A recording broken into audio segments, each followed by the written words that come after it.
Welcome back, ladies and gentlemen. This is part 2 of day 84 of our Bible reading journey, and also episode 117. Is it? No, 117 on YouTube. We are taking a new approach to try and get as many people as possible. The Bible says, if it depends on you, live at peace with everybody. Now, living at peace with everybody means that do everything you can to accommodate everybody that you can accommodate. Okay, so whereas we really would want to be making big or long videos, we will not make them we will try to make them shorter so that we are able to capture as many people as possible. And so now we have decided to be making these in chunks of 10 minutes. So it's the same episode, but every episode will be coming in 10 minutes depending on how the Lord leads us. You know they are either long or short depending on what the Lord puts in my spirit to explain and to go deeper into. So we have just done part 1 of this episode, and so this that you're watching right now, if this is the first piece that you're watching, this is part 2 of day 84, our episode 117 if you're watching on YouTube. So we continue from verse 22 of Joshua 9. Joshua 9 verse 22, the Bible says, "And Joshua called for them and spake unto them, saying, Wherefore have ye beguiled us, saying, We are very far from you, when ye dwell amongst us." So if this is the first piece that you're watching, you need to know that we are talking about the story of the Hivites. The Hivites devised a plan of how they will not fight the Israelites but still live with them peaceably. And they went and lied to them that they had come from a very far country and they were ready to make an agreement with them to live in peace, only for the children of Israel to know that later that they were just 3 days away from them. Now Joshua has called them and is asking them, "Why have you lied to us? Now therefore you are cursed." Now this is Joshua speaking to them. "Now therefore you are cursed, and there shall none of you be free from being bondmen, and hewers of wood and drawers of water for the house of my God."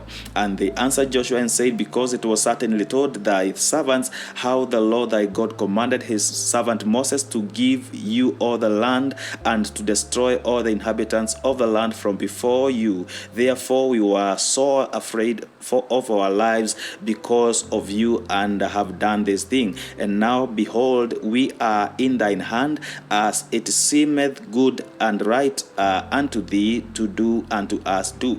Verse 26 says, "And so did he unto them, and delivered them out of the hand of the children of Israel, and they slew them not." Verse 27, which is the last verse of Joshua 9, says, "And Joshua made them that day hewers of wood and drawers of water for the congregation and for the altar of the Lord, even unto this day, in the place which he should choose." Now, Joshua chapter number 10 and verse 1, the Bible says, "Now it came to pass when Adonizedek, king of Jerusalem, had heard how Joshua had taken Ai and had utterly destroyed it, as he had done to Jericho and her king, so he had done to Ai and her king, and how the inhabitants of Gibeon had made peace with Israel and were among them, that they feared greatly, because Gibeon was a great city, as one of the royal cities, and because it was greater than Ai, and all the men thereof were mighty." So these people that have come and made an agreement with Joshua, they were not a small people. They were not a small city. They were a bigger city than Ai, which had been defeated by Joshua beforehand. And so when the king of Jerusalem, right now Jerusalem has not become part of Israel at this point. So their king was called Adonizedek.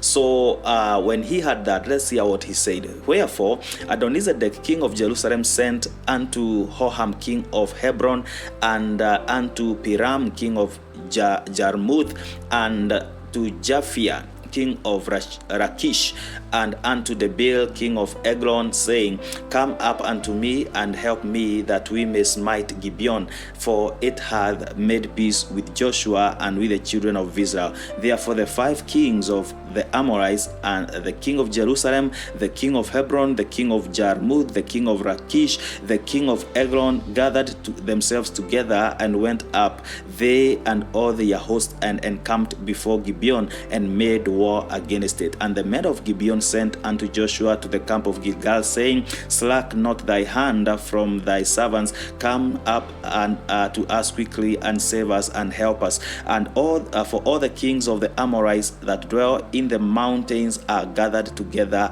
against us. So Joshua ascended from Gilgal, he and all the people of the war with him, and all the mighty men of valor. And the Lord said unto Joshua, Fear them not, for I have delivered them into thine hand. There shall not a man of them stand before thee.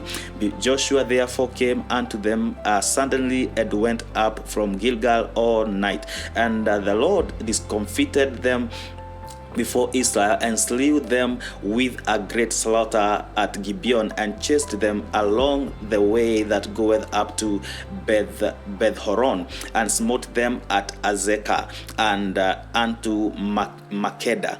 And it came to pass, as they fled from before Israel, and were in the going down to Beth-horon, that the Lord cast down great stones from heaven upon them unto Azekah, and they died. And they were more which died with hailstones than they whom the children of Israel slew with the sword. Now, this is another instance where God now intervenes and fights. Fights. Remember, at the start of this book of Joshua, we saw the Lord of hosts holding the sword, and the Lord of hosts is actually God. That is a title that is used for God when God now stands as a warrior. When God stands as a soldier, when God stands as a commander-in-chief of the armed forces of heaven. So the person who Joshua saw, I had said in another episode that must have been Jesus. It was not an angel, because the Bible tells us that Joshua worshipped this person, this man that was standing before him. Joshua worshipped him, and if it was an angel, the angel would have told him not to worship him. But this person receives worship from Joshua, so it tells us that this must have been God, and that's why I say that must have been Jesus. When I say Jesus, I mean God, because Jesus is God. And so and it was now Jesus standing in the office of the commander-in-chief of the armed forces, commander-in-chief of the armies of Israel. So, and he had drawn his sword. And so the Bible tells us that those that were killed by stones, which God threw down on these armies, were more than the children of Israel killed, or the armies of Israel killed. That tells you that this was God fighting for them. Verse number 12 says, Then spake Joshua to the Lord in the day when the Lord delivered the Amorites before the children of Israel, and said in the sight of Israel, Sun, stand thou still upon Gibeon, and thou moon in the valley of Ajalon. And the sun stood still and the moon stayed, until the people had avenged themselves upon their enemies. Is not this written in the book of Jasher? So the sun stood still in the midst of heaven, and hasted not to go down about the whole day.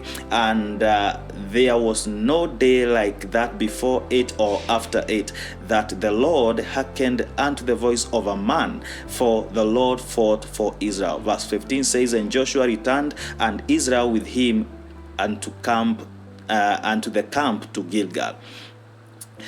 When we come back, we'll talk a little bit about this, but for now, we stop it at that point. As I said, we'll be doing this in chunks of 10 minutes, and 10 minutes are up right now. So join me on the third segment of this episode, and let's keep going, and let's keep reading this story that is so fascinating, the story of Joshua and the children of Israel. God bless you.